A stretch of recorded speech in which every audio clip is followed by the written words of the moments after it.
Mafia Mukhtar, जिसका 40 साल चला साम्राज्य।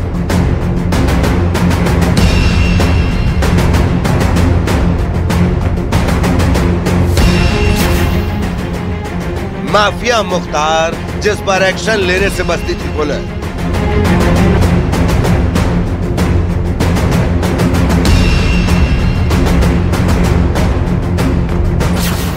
माफिया मुख्तार, जिसको मिला था राजनीतिक संरक्षण।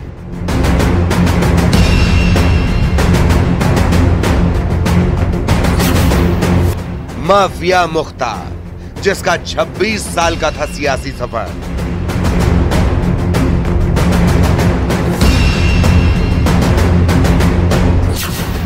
माफिया मुख्तार, जिस पर हाथ डालने की मिलती थी सजा।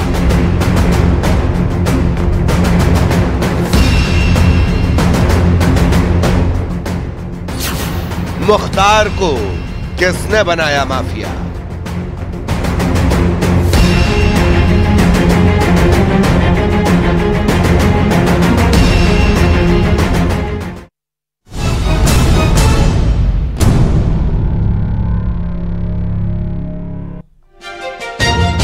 अंसारी पूर्वांचल का मुख्तार बनना चाहता था। मामूली ठेकेदार से माफिया डॉन तक का सफर उसने कई पड़ावों से पार किया। मुख्तार जानता था कि सिर्फ अपराध की दुनिया में नाम कमाने से कुछ नहीं होगा, इसलिए उसने सियासत में कदम रखा और फिर उसकी सत्ता में दखलंदाजी बढ़ती चली गई। लेकिन जांबाज अफसर एक ऐसा भी था जिसने सबसे पहले उस पर एक्शन लिया। आज सुनाते हैं आपको उसी पूर्व अधिकारी की जुबानी पूरी कहानी। शैलेंद्र सिंह की जुबानी आप सुनिए मुख्तार के माफिया बनने की पूरी कहानी।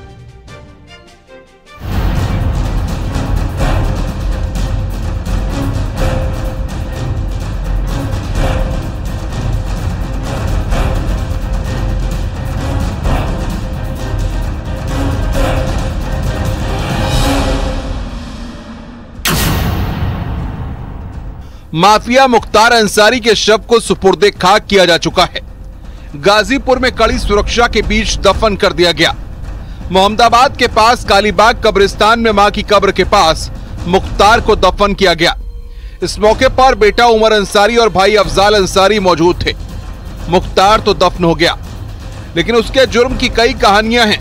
मुख्तार पर सबसे पहले एक्शन लेने वाले जांबाज अधिकारी पूर्व डीएसपी शैलेंद्र सिंह ने कहा, भगवान राम का वनवास 14 साल बाद खत्म हुआ था, मेरा आज खत्म हुआ। पूर्व डीएसपी शैलेंद्र सिंह वही जांबाज अफसर हैं जिन्होंने माफिया मुख्तार अंसारी के खिलाफ आतंकवाद निरोधक अधिनियम पोटा लगाया था। चुनाव एक बिहार के डीजीपी रहे थे, वो रिजाइन करके वो भी चुनाव लड़ रहे थे बिहार में से, शायद पटना से लड़ रहे थे, मुझे ठीक से याद नहीं है। और उस दौरान मेरी उनसे बात हुई थी, फ़ोन पे ही मुलाकात तो नहीं थी। तो उन्होंने कहा कि शैलेंद्र, जिसमें आपने मुख्तार को पकड़ा वो तो आईएसआई का आदमी था। तो हमने कहा वो कैसे?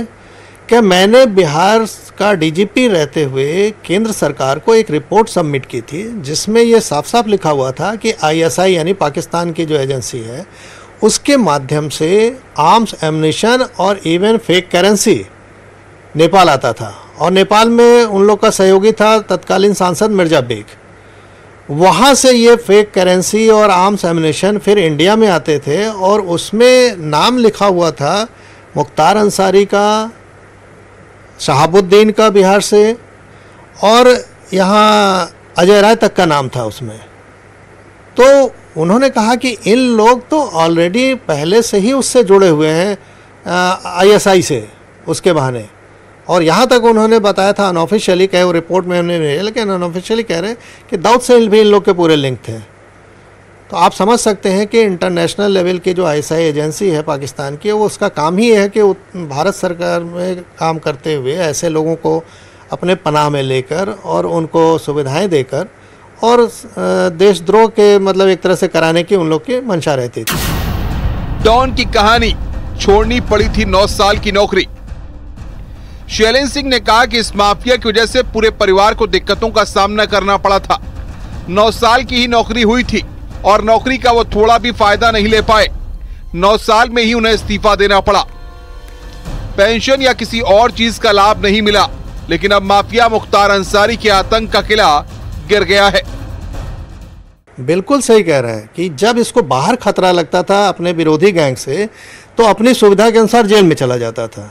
और जेल में आप जानते हैं कि किसी का भी आना जाना इतना आसान नहीं होता, और जेल में बैठ के पूरा साम्राज्य चलाता था। आप ही लोग के माध्यम से खबर आती थी कि वहाँ इसके लिए मछली खाने के लिए तालाब खुदवाई जाती थी, डीएम जाके इसके साथ वहाँ बैडमिंटन खेलते थे, तो ये सब न्यूज़ बाहर आती थी। तो ऐसे में एक संदेश जाता था कि भाई हमारे लिए जेल केवल कहने के लिए है, सब सुविधाएं हमको जेल में है, और हम यहाँ से बैठ के पूरा अपना आर्थिक साम्राज्य चलाएंगे। वो जेल चाहे उत्तर प्रदेश की हो या जो अदर स्टेट में हो जहाँ इसकी गवर्नमेंट सूट करती हो वहाँ हो, इनको कोई फ़र्क नहीं पड़ता था। और आपने कहा जो मछली का कारोबार हो, चाहे पूर्वांचल में, चाहे अंडे का कारोबार हो, बहुत बड़ा कारोबार है, ये पूरा इसको होल्ड करता था। यही उसकी प्राइस रोज की क्या होगी, ओपन होगी, यही ओपन करता था। और हर आप समझिए कि जो मछली जैसे बिकती थे उस पर 20 से 25-30 रुपये इसका पर किलो इसका अपना रहता था। चंदासी कोयले की मंडी एशिया की सबसे बड़ी मानी जाती थी, वहाँ इसका कंट्रोल था। एक आपको एक्सक्लूसिव जानकारी दूँ, मैं बाराबंकी ज़िले में तैनात था, ये बात है सन 2000 के आसपास की।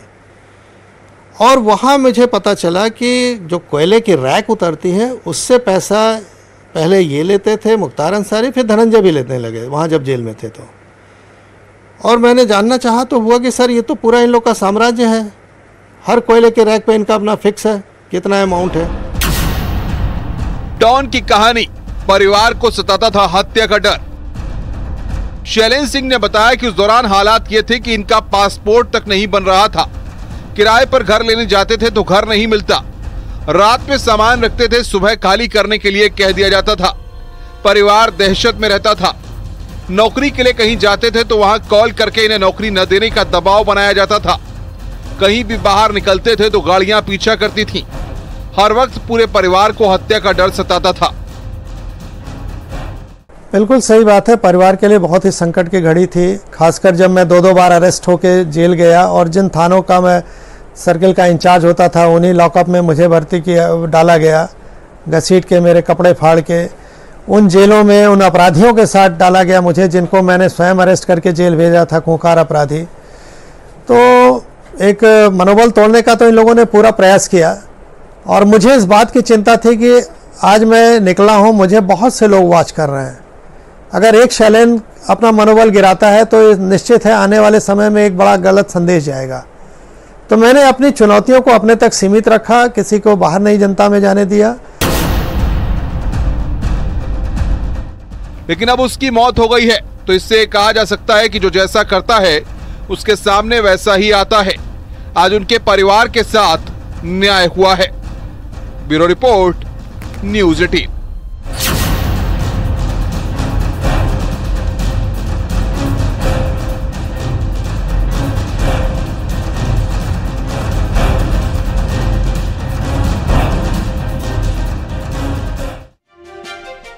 माफिया मुख्तार का साम्राज्य 40 साल चला। मुख्तार की हनक इतनी थी कि पुलिस भी उस पर एक्शन लेने से बचती थी।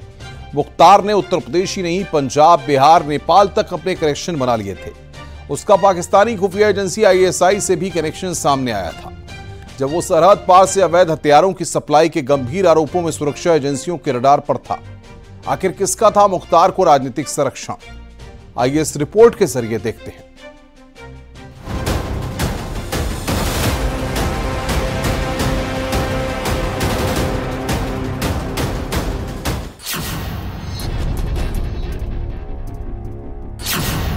इलाहाबाद हाईकोर्ट ने टिप्पणी की थी कि मुख्तार अंसारी गिरोह देश का सबसे खूंखार आपराधिक गिरोह है। ये माफिया मुख्तार की दहशत बताने के लिए काफी है।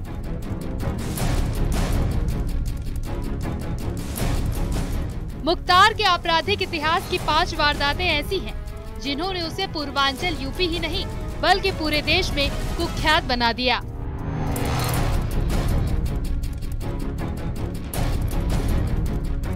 इसमें नेता नंद किशोर का अपहरण और हत्या, कृष्णानंद राय हत्याकांड, अवधेश राय हत्याकांड, मन्ना सिंह हत्याकांड और मऊ दंगे शामिल हैं। लेकिन सवाल यही, क्या पिछली सरकारों के संरक्षण ने उसे बनाया था माफिया?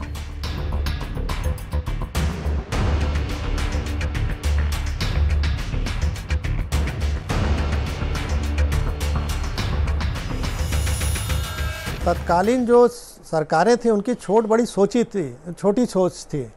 वो इनका मदद लेके खास संप्रदाय विशेष वर्ग का वोट लेने के चक्कर में इनको सपोर्ट करती थी, और नतीजा आपने देखा कि उनकी सरकारें उस समय तो बन जाती थी, पब्लिक अवेयर नहीं थी, लेकिन अब उन लोग लगातार विपक्ष में बैठे हैं। जब सरकार किसी माफिया को खुलेआम समर्थन देने लगे तो माफिया चाहे चौराहे पे मारे चाहे घर में मारे, उसके लिए कोई बात नहीं होती। वो जानता कि मैं बच जाऊंगा, कोई एविडेंस गवाही देने मेरे खिलाफ न्यायालय नहीं आएगा तो उसको भी निपटा दूंगा। तो ये हुआ है लगातार पिछले दशकों से।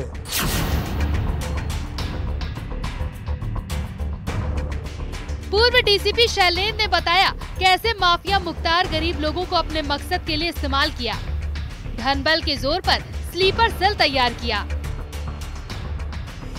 उत्तर प्रदेश का जो नेपाल का बॉर्डर का ये जिले हैं, चाहे वो श्रावस्ती हो, बहराइच हो, गोंडा हो, महाराजगंज हो, गोरखपुर हो, या फिर बिहार से लगे हुए उधर देवरिया हो, चंदौली हो, गाजीपुर हो, ये सब ज़िलों में इन लोग के बहुत रसूख रहता था। और सबसे ज़्यादा इन लोगों ने इन ज़िलों में इसलिए यूज़ किया कि उधर गरीबी बहुत है। चंदौली हो, चाहे गाजीपुर हो, चाहे बॉर्डर इलाके जितने हैं वो अभी भी पिछड़े हुए हैं बनस्पत अन्य ज़िलों के। आप इंडेक्स उठा के देख लीजिए तो उसमें नीचे नाम है इनका। तो उन लोगों के बीच में इनको पैठ बनाना बड़ा आसान होता था। ये अपने स्लीपर सेल बनाते थे। राजनीतिक विश्लेषक और वरिष्ठ पत्रकार भी मानते हैं कि माफिया मुख्तार ने अपना रसूख इतना बढ़ा लिया था कि पुलिस उस पर एक्शन लेने से बचती थी। इतना ही नहीं, 2005 में जब 7 लोगों के साथ, जिसमें 2 पुलिस कांस्टेबल थे जो गनर थे, कृष्णानंद राय के जो सिटिंग एमएलए थे भारतीय जनता पार्टी के, उनकी हत्या जब की गई, 400 राउंड फायर किए गए। उस मामले में सीबीआई की लोअर कोर्ट से मुख्तार अंसारी को बरी कर दिया गया, और सिर्फ मुख्तार नहीं, सभी बरी हो गए। क्यों चार्जशीट में लीपापोती की गई, गवाह मार दिए गए या गवाहों की संदिग्ध मौत हो गई। तो मुख्तार का जो असर था वो सरकार पर, ब्यूरोक्रेसी पर, पुलिस महकमे पे बहुत ज्यादा, और पॉलिटिकल सर्किल में तो दबदबा उसका था। पूर्व डीएसपी शैलेंद्र सिंह मानते हैं कि माफिया मुख्तार अंसारी को राजनीतिक संरक्षण मिला था। पिछली सरकारों ने उसके जुर्म को दबाने के लिए काम किया। पिछली सरकारों में मुख्तार अंसारी का आपराधिक कद काफी बढ़ा। कि अगर इस तरह से सरकार चली, आउट ऑफ वे जाके माफियाओं को समर्थन करने लगी, तो कल को पूरा सिस्टम कोलैप्स हो जाएगा। और सुप्रीम कोर्ट से उसमें मुलायम सिंह की सरकार को नोटिस भी जारी हुआ था। तो मुझे, अगर मैं जिंदा बचा रहा तो मात्र इस कारण बचा रहा है कि न्यायालय लगातार इस चीज़ की मॉनिटरिंग कर रहा था। लोगों ने मुलायम सिंह को यहाँ तक समझाया था कि शैलेंद्र पर एक खरोच भी आ गई तो आपकी गवर्नमेंट गिर जाएगी। विपक्ष उस समय विधानसभा नहीं चलने दे रहा था, मुझे याद है, भाजपा विपक्ष में थी। मेरी सिक्योरिटी इन लोगों ने ले ली थी, लास्ट में इन लोगों को देनी पड़ी एक मामूली सिक्योरिटी, वो भी दिया था, लेकिन दिखाने के लिए था कि भाई चलो अपने हम बात कर सकते हैं, रख सकते हैं, अगर कल को इस पर कुछ हुआ तो हमने तो सिक्योरिटी दी थी। तो हर तरह के चैलेंजेस थे जिनको फेस किया मैंने पिछले 20 साल में, मैंने और मेरे परिवार ने, चाहे वो जान माल का खतरा हो, चाहे वो अपने रोजी रोटी के संकट हो, ये सब फेस किया मैंने।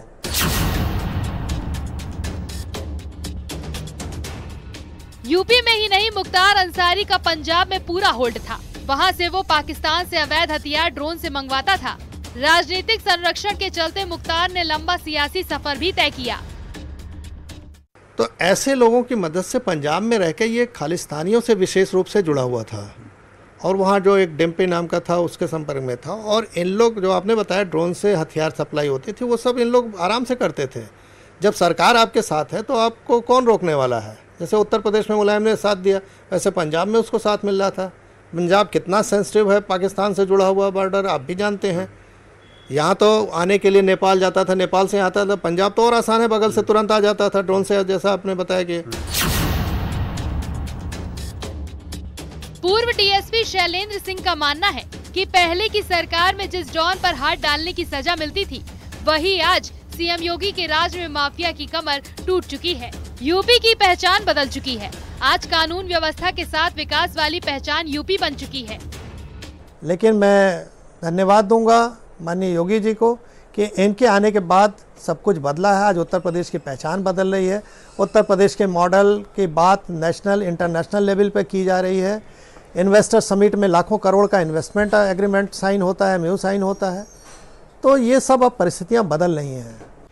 मुख्तार अंसारी अब सुपुर्दे खाक हो चुका है और उसके अंत का किला भी ध्वस्त हो चुका है। Bureau report, news 18।